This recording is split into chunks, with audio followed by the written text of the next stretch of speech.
안녕하십니까. 박철 교수입니다. 돈키호테 2편은 1편보다 훨씬 더 현실적이고 철학적인 의미를 담고 있으며 산초는 유식한 속담을 읊어대면서 돈키호테보다 더 지적인 모습을 보여주고 있습니다. 작가 세르반테스는 1편의 성공에 자신감을 얻고서 좀 더 과감하게 귀족과 교회를 비판하면서 인간 중심의 사회, 혈통보다는 자기 자신의 미덕으로 인정받는 사회를 꿈꾸고 있는 모습을 작품에서 보여주고 있습니다. 그럼 본격적으로 돈키호테 2편을 살펴볼까요?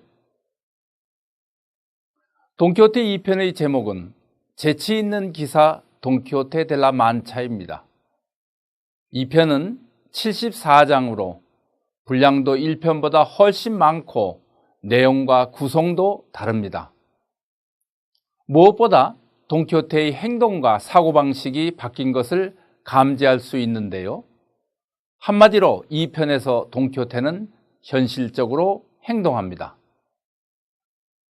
때로는 현자처럼, 때로는 철학자처럼 행동하는 그의 다채로운 모습에서 세르반테스의 풍부한 인생 경험과 지혜를 엿볼 수 있습니다. 돈키호테 2편은 작가의 나이 68세에 썼는데 아마 오늘날로 치면은 80이 훨씬 넘은 나이라고 봅니다.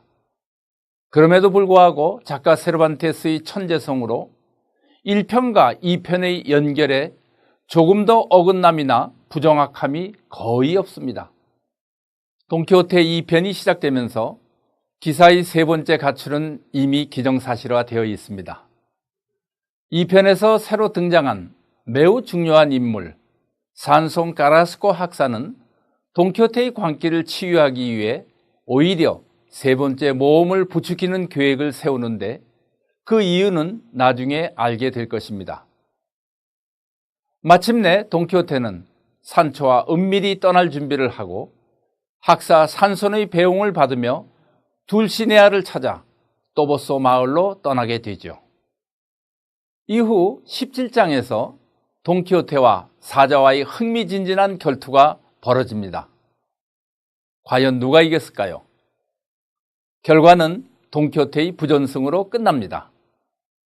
늙고 삐쩍 마른 돈키호테를 본 사자는 그와 싸우고 싶은 의욕이 사라져 우리 안에서 나오지 않자 심판관처럼 남아있던 사자지기가 기다렸다는 듯이 재치있게 돈키호테의 부전승으로 판정을 내려 불상사를 막은 것입니다.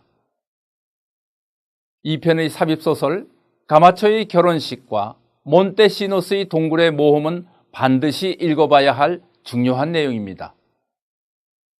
돈키호테 1편이 발로메케 주막을 중심으로 이루어졌다면 돈키호테 2편의 중심축은 공작 부처의 성이라 할 수 있습니다.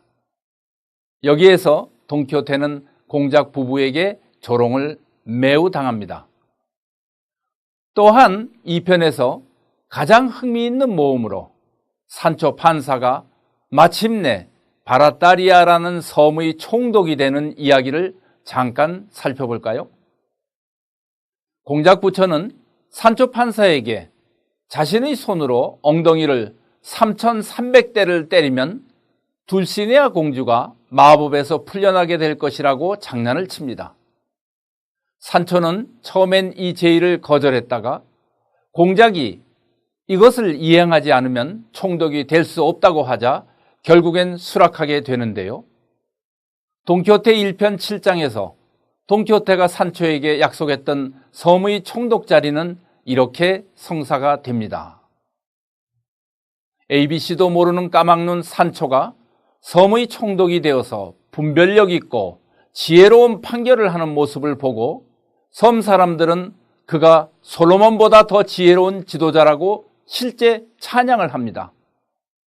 여기에서 세르반테스는 재판은 법으로만 하는 것이 아니라 정황을 고려하여 지혜로 하는 것이며 인간 위에 법이 있는 것이 아니라 법 위에 인간이 있다는 인본주의 정신을 강조하고 있습니다.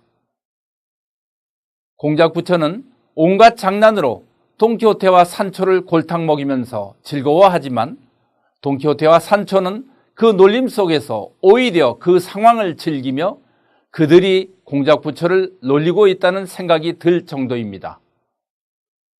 바로 여기서 세르반테스의 천재성이 빛나는 겁니다. 다시 자유로운 모험을 찾아 공작부처의 성을 떠나면서 돈키호테는 자유의 귀중함을 이렇게 표현합니다. 산초야, 자유란 하늘이 우리 인간에게 내려준 가장 고귀한 선물들 중에 하나이다. 땅속에 묻혀있는 보물도 바닷속에 숨겨져 있는 보물도 자유와 비교할 수는 없다네. 자유와 명예를 위해서는 목숨을 걸 수 있거나 목숨을 걸어야만 하네. 포로 생활이란 인간에게 닥쳐올 수 있는 가장 큰 불행이니까.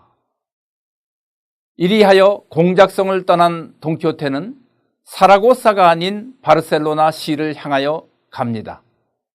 그리고 그곳에서 돈키호테는 하얀 달의 기사로 위장한 바로 산송 까라스코 학사와 결투를 벌이게 됩니다. 여기서 산송 까라스코는 자신이 승리하면 돈키호테가 편력기사의 모험을 포기하고 고향으로 돌아가 1년간 두문불출할 것을 조건으로 걸었는데 이 결투에서 산송 까라스코 학사가 승리를 하게 됩니다. 상심한 돈키호테는 약속을 지키기 위해 고향으로 돌아오게 되죠. 마법에 걸린 둘시네아를 구해내지도 못하고 결투에서도 패배한 돈키호테는 나날이 슬픔과 우울증으로 급격히 기력이 약해져 결국 병석에 눕게 됩니다. 산초는 울먹이면서 주인님의 죽음을 슬퍼합니다. 결국 돈키호테는 사람들을 모아놓고 유언을 남기며 진실한 그리스도 교인으로 눈을 감게 됩니다. 스페인 왕립한림원 회원이며 돈키호테 연구가로 알려진 프란시스코 리코 교수가 만든 돈키호테 CD롬을 통하여 작품 전체에서 가장 자주 나온 어휘를 분석해보니 디호, 말했다 라는 어휘가 1800번 나왔습니다. 그리고 레스폰디오 라는 대답했다 라는 어휘가 1060번이나 나왔습니다. 이렇듯이 작품 돈키호테는 돈키호테와 산초 두 사람의 끊임없는 대화를 담아 완성된 유럽 최초의 대화체 소설인 것입니다.